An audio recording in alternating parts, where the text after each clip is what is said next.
दोस्तों नमस्कार। ये देखिए डीजल नलकूप बोरिंग है और ये पेड़ लगा हुआ है इसके पास। और ये खुली नाली है। ये हौज बना हुआ है। ये डिलीवरी पाइप है। ये पंप हाउस बना हुआ है। और दोस्तों ये खेत में बुआई हुई है। ये बढ़िया देखिए समय से खेत की बुआई कर दी गई है। गेहूँ बोया गया है। पुरानी नमी थी दोस्तों, उसी पे ये बुआई का कार्य हो गया है। और इधर भी देखिए दोस्तों पेड़ पौधे लगे हुए हैं। जल संरक्षण के लिए बढ़िया कार्य किया गया है। सबसे अच्छी चीज़ है दोस्तों, कहीं भी आप डीजल नलकूप या उथले नलकूप की बोरिंग कराइए, वहाँ पेड़ पौधे भी लगाइए, जिससे जल संरक्षण भी होता रहे, पर्यावरण सुरक्षा रहती है, तो आगे का जीवन सुगम रहता है। दोस्तों कोई ज़रूरी नहीं है कि आप हौज बनवाएं। हौज आज के समय के हिसाब से ज़्यादातर किसान भाई प्लास्टिक की पाइप लगा के सिंचाई करते हैं, तो हौज में जो पैसा अपव्यय होता है कोई आवश्यक नहीं है। इसलिए दोस्तों हौज ना ही बनवाएं तो ही बढ़िया। अगर विशेष आवश्यकता है तो आप हौज बनवाइए, कोई दिक्कत नहीं है। ये दोस्तों पंप हाउस बना हुआ है। पंप हाउस भी ऐसे नॉर्मल ईंटे से जुड़ाई करके बना है और ऊपर टीन सेट लगा हुआ है। और दोस्तों ये थोड़ा सा गांव से दूर है, इसलिए इसमें ऐसा किया गया है। अगर पंप हाउस बनाने की आवश्यकता नहीं है तो आप ना ही बनाइए। जैसे अगर पंपिंग सेट से अगर आपका काम चल जाता है तो पंपिंग सेट से सिंचाई कीजिए। डिलीवरी पाइप दोस्तों देखिए, ये डिलीवरी पाइप लगी हुई है लोहे की। डिलीवरी पाइप आजकल प्लास्टिक की भी आ रही है। आप 3 इंच का प्लास्टिक की पाइप लगाइए, उससे बढ़िया डिस्चार्ज रहता है, जल्दी ख़राब भी नहीं होता है।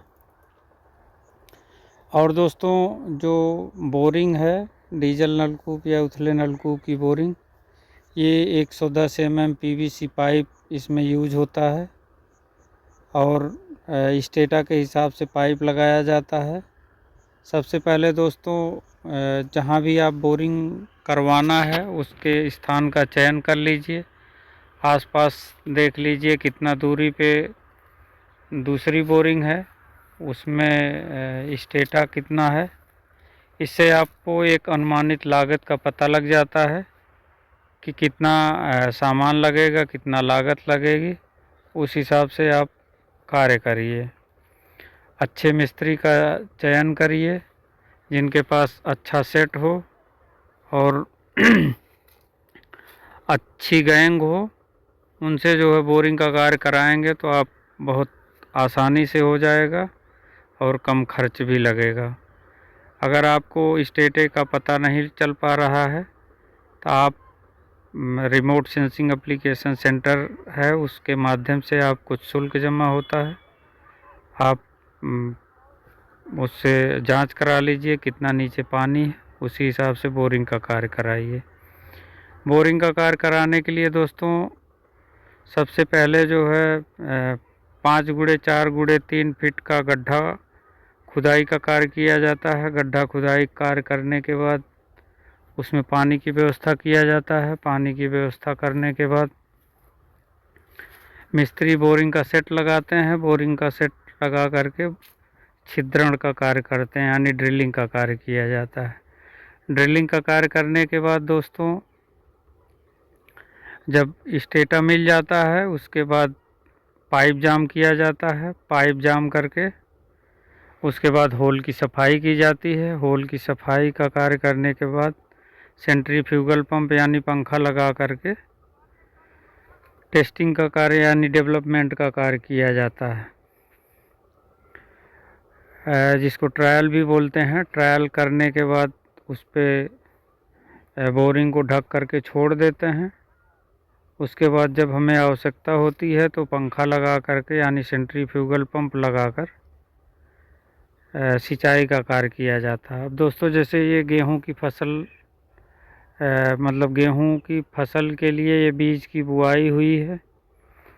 अब इससे जो है जब 21 दिन बाद सिंचाई की आवश्यकता पड़ेगी तो इसमें पाइप लगा करके प्लास्टिक की पाइप इधर मुंह में इसके बांध करके इसमें जहां आपको आवश्यकता रहेगी वहाँ पाइप का दूसरा सिरा लगा करके इंजन को स्टार्ट करेंगे। इंजन को स्टार्ट करने से पहले दोस्तों कुछ सावधानियां होती हैं। जैसे सबसे पहले इंजन को जो है साफ़ सुथरा कर लेना चाहिए, डीजल चेक कर लेना चाहिए, मोबिल चेक कर लेना चाहिए, कितने घंटे तक चलाना है उसी हिसाब से आपको पूरी चीज़ों की व्यवस्था सुनिश्चित कर लेना चाहिए। उसके बाद दोस्तों कोई नट बोल्ट अगर ढीला है उसको टाइट कर लीजिए। टाइट करने के बाद इंजन को स्टार्ट करते हैं और सेंट्रीफ्यूगल पंप जो है पंखे में भी आप ऑयलिंग का कार्य कर लीजिए। जो तेल है उसको फ्री वाली पुल्ली पर धुर्रे के बीच लगा लीजिए जिससे आवाज़ बहुत कम करता है। और उसके बाद बेल्ट को जोड़ करके इंजन को स्टार्ट कर दीजिए। इंजन को स्टार्ट करके पहले फ्री वाली पुल्ली पर चलाते हैं। फ्री वाली पुल्ली पर चलाने के बाद उसको जब इंजन पूरा रनिंग की कंडीशन में आ जाता है फिर जो है जो जाम वाली पुली है उस पे पट्टे को डंडे की सहायता से करते हैं। फिर अगर पानी पहले पानी अगर उसमें पाइप में है तो ठीक है, नहीं तो पानी भी डाल करके तभी जो है इंजन स्टार्ट करना चाहिए। और दोस्तों जो सेंट्रीफ्यूगल पंप है यानी पंखा उसके नीचे रिफ्लेक्स वाल लगता है। कई बार ऐसा होता है कि रिफ्लेक्स वाल जो है उसमें एक पैकिंग लगती है, वो कई बार कट जाती है तो किसान भाई जान नहीं पाते हैं और सोचते हैं मेरा वो ख़राब हो गया है रिफ्लेक्स वाल। लेकिन दोस्तों वही पैकिंग कट जाती है। पैकिंग आप 50-100 रुपये की मिलती है, उसको दूसरा लगा दीजिए तो आपका पानी लीक नहीं होगा। यानी जैसे आप इंजन बंद करने के बाद छोड़ते हैं वैसे ही उसमें पानी भरा रहेगा। अन्यथा कई बार लीकेज हो जाता है तो लोग सोचते हैं कि हमारा रिफ्लेक्स वाल ख़राब हो गया, लेकिन ऐसा नहीं होता है दोस्तों। उसके बाद इंजन जब स्टार्ट करके सिंचाई का कार्य पूरा हो जाए तो अपना इंजन को बंद कर दीजिए। फिर उसको ढक करके फिर अपने घर जाइए। और दोस्तों जैसे कई किसान भाई हैं जल का जो है बहुत ज़्यादा दोहन करते हैं, बहुत मतलब जल का अपव्यय करते हैं। जल का अपव्यय नहीं करना चाहिए। जितना पानी की आवश्यकता है उतना ही आप सिंचाई करिए। उसके बाद इंजन को बंद कर दीजिए, पहले से प्रॉपर व्यवस्था रखिए।